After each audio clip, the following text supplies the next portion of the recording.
Duwang senior citizen sa Daraga Albay, biktima nin pandunukot. Modus kan mga day panabibistong suspect aramon sa report ni Veblen Reynes. Pigpapalikay ngunyan kan pulisyaan publiko kontra sa subuot laslasgang na nang bibiktima sa Daraga Albay. Ini kasabay kan pagluluwasan na kan mga tao, huli sa paghalwag na kan mga restriksyon kontra COVID-19. Sigun sa report kan Daraga MPS, duwang magkasunod na insidente na nairehistro ninda kung sa parte kan modus kan mga sospechado ang pagbabantay sa mga biktima na nagwi-withdraw asin saka nasasabayan sa paglakaw. Pag-abot subuot sa lugar na mayong CCTV, uulangon na nin duwang babaeng nakapayong ang biktima.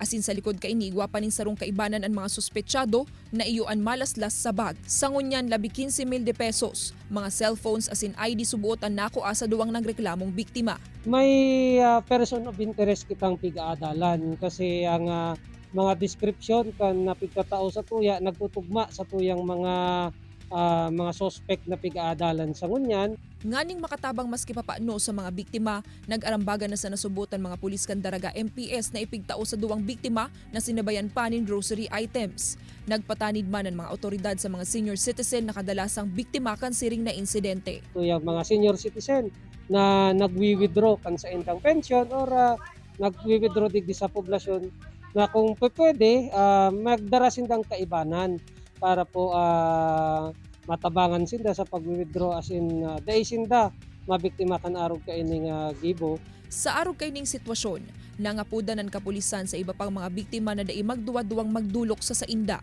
nganing masolusyonan na ang siring na iligal na gibo. Ini si Veblen Reynes, Balitang Bicolandia.